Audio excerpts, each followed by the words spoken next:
My name is Juno. I'm 30 years old and I am diagnosed with paranoid schizophrenia, and I'm also on the autistic spectrum. I was diagnosed paranoid schizophrenic when I was about 15, and I spent some time in a hospital receiving treatment. And then when I was 17, I went into remission and was symptom-free for about 3 years. And then in my third year of university, it all came back, and it's been constant for the last 12 years.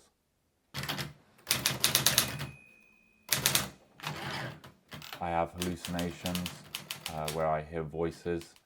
I get two different voices. I get Norman Bates and I get Humphrey Bogart, and they're not very nice most of the time.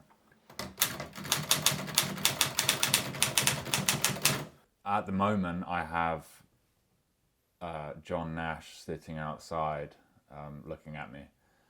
He must be a hallucination because he passed away 6 years ago. John Nash, of course, is a Nobel Prize winning mathematician who was the subject of the biography A Beautiful Mind, and a personal hero of mine. I find writing to be very therapeutic. If I'm having a hard time, or there's a delusion or an hallucination, I go straight to my typewriter and I begin to write a story. CBT therapy has been hugely helpful to me. It's the best treatment I've had, minus medication and things. But basically, cognitive behavior therapy is where you retrain your brain to think differently. Rather than thinking straight to bad thoughts, you think closer to more positive thinking.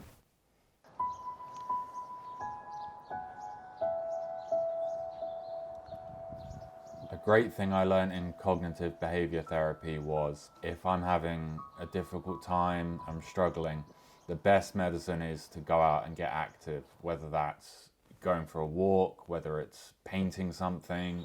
The trick is not to get trapped in your own mind. Try and occupy yourself to distract you from these horrible things.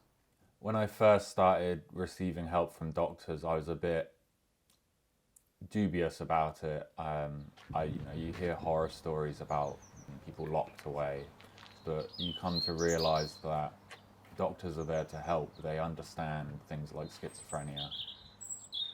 So once you meet a psychiatrist and then you start to form a bond with them, and over time you learn to trust them, and you know they have your best interests at heart. One of the best things I learned in therapy was the concept of a safe object. You take a small item and you link all of your pleasant memories, your pleasant feelings, good times. Whenever you look at that object, all the happy feelings will come back automatically and you'll feel better. So this is my current object that I use. It's a signed edition of a book by my favorite author, Ray Bradbury. I carry this around everywhere with me. It's a bit tatty now, but I've had this for a good few years and it's really served me well. One of my main problems is my thinking often catastrophizes, which means I go to the worst possible situation. But through CBT, I've learned to question and doubt these negative thoughts and really try and think positively.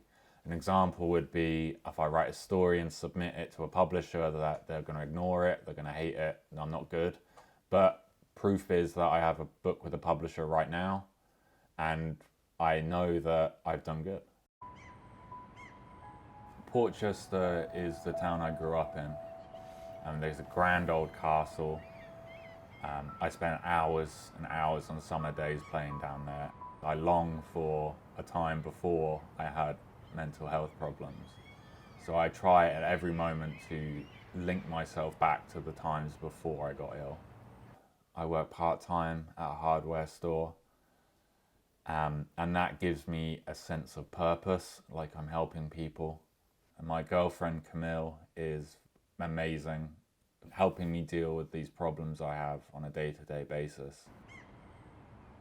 I would say to anyone who has been diagnosed with a mental health problem to find help. You're not alone. Medication is there to help, therapy is there to help you, doctors will do everything they can to make you feel less scared and not so alone.